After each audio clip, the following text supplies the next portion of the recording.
I wanted to, yesterday, thank you for everybody who commented. I went on ahead and threw it out there that this is my new book coming out. It's called The Boat in Key West, and it's available now. It's already out. And this is something I'm very particularly proud of. And I'm going to tell you how, after Jen Shin, I'm going to tell you how you can get copies of not only that, but the other new book called Maybe It's Me. All right. This is the one I've been talking about that's for HR companies, HR departments, management. I could write 500 chapters on the mistakes managers make. Okay. So I've had to narrow it down to what I think is the top 15 things that there's many more. Okay. There's a lot more. We could have a series of mistakes people make in management. But anyway, these are my top 15. That's out there. And then, of course, Chirpies that came out before Christmas.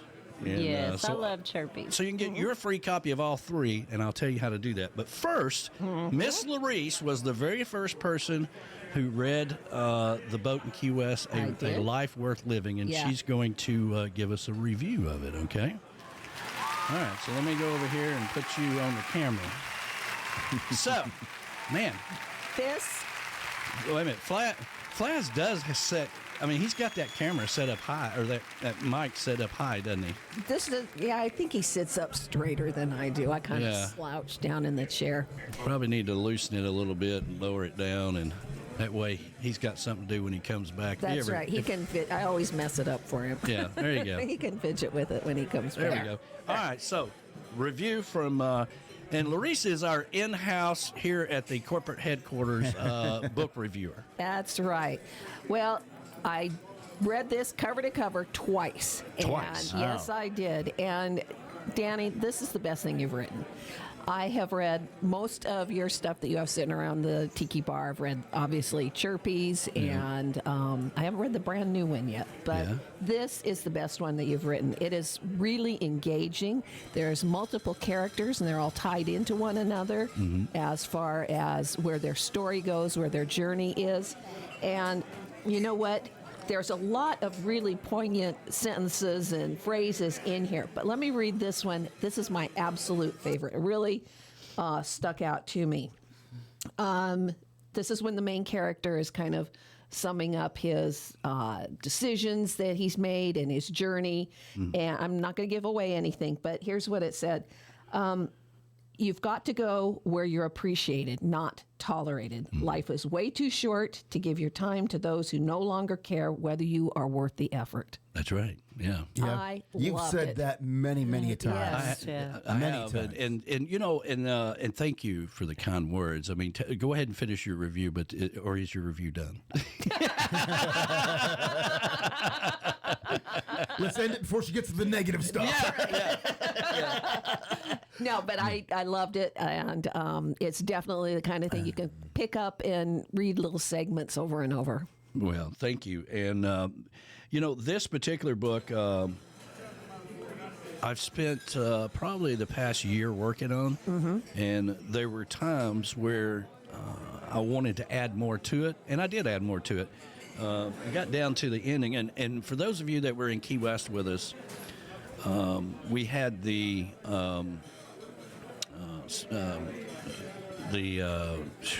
what do we call the 7-year anniversary of the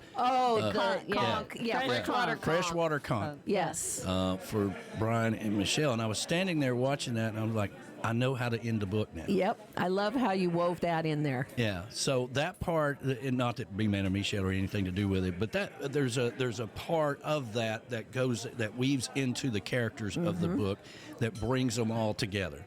And there's a lot of going back in time, going forward. There's a lot of history to do with all this. It's about a boat in Key West, and so we got to tell the history of how the boat came about and all this other stuff. And there's a lot of historical stuff in there, like hurricanes and stuff of that nature. And I know the real names of the fictional characters. Yes, I'm sure you do. Yes, I do. Yeah.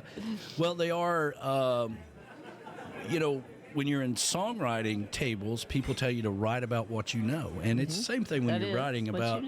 And I think Laurice said it best to me, that kind of made me think about it, was that you've got all these characters that you've been involved with for all these years, that it's only natural to put them into a book. The short stories I write in the morning time, because people's attention span is not very long, you know. So first of all, you got to have a good picture. That's right.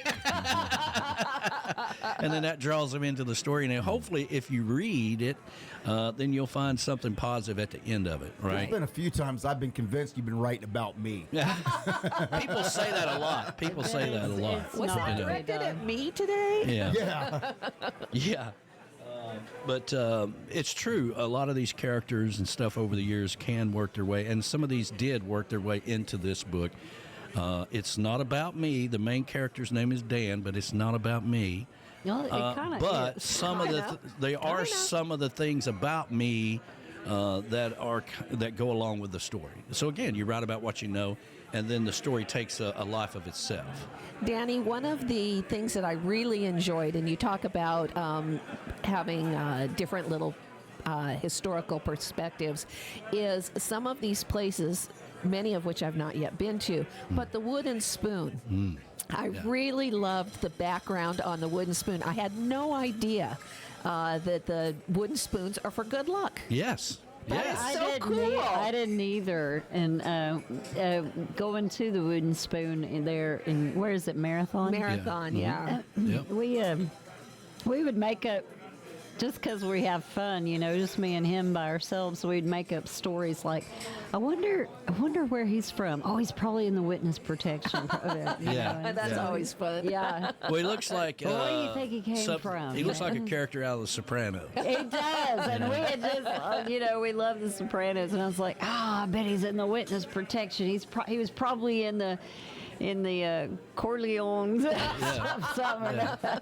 Well, he's got I don't know, an 80s Cadillac. You know, and the 80s Cadillac was built for the mob. Oh, yeah. Oh, totally. They had that huge trunk. I mean, you could put 4 bodies. Yeah, 4 or 5 bodies in there easy, you know, and shovels and lime and everything else you need, you know. And well, thank you. I really appreciate that. Yeah, that means a lot coming from you. About the wooden You did spoon. it. No. And I think the wooden spoon is one of our stops on the coastal caravan, right? Absolutely. It is, 'cause Awesome. we Can't love, wait. it's like a really good breakfast restaurant. Breakfast, it's fantastic. I plan on dropping off some of the books there. Hey, that's for those perfect. guys, since they made it into the book. So. Yeah, Awesome. exactly. Hey, we got Jen Shin coming up here in a couple of minutes or so. I just want to say thank you, Laurice. I was very reluctant. Oh yeah, I had to beg and please let me read it. Yeah, because I wasn't. You weren't ready to turn it loose yet. I wasn't ready to turn it loose yet, and but she talked me into it, and I'm glad she did, and I'm glad she enjoyed it. The hippie chick is reading it now, and Michelle Myers also has a copy when she was here. I think she read some of it. Haven't heard any feedback from her yet, but and it's out there. I put it out there yesterday, and along with the other book, if you have somebody, and the reason it's called Maybe It's Me. Is the idea behind this book is, once you fired everybody and blamed everybody for all your problems when you're a manager, now what? So sometimes you got to look in the mirror and you got to change your own way of being a leader, and that's what this book is all about. So I will say this: we have the new store for Gypsy Travel and GTS Charters. 20 books is going to be in their new store, and so thankful. Yeah. Thank you, Exciting. thank you, Gypsy. Thank you, is Monty. Wow. Meredith Easley is going to have it in the winery, and these books Thank you, Meredith. were That's sent all over the fantastic. country yesterday, from California to Key West. So Next stop, New York's bestseller. yeah. That's right. If you have your favorite shop, a bookstore, like the one up in Indiana, that has the Beach Buddha coffee, maybe we can get some books in there. Yeah. I have a very good way for the person that has the shop, bookstore, whatever it is, a way to, because I'll sell them at my cost, and then they can have it at retail in their shop. So more details to come about that.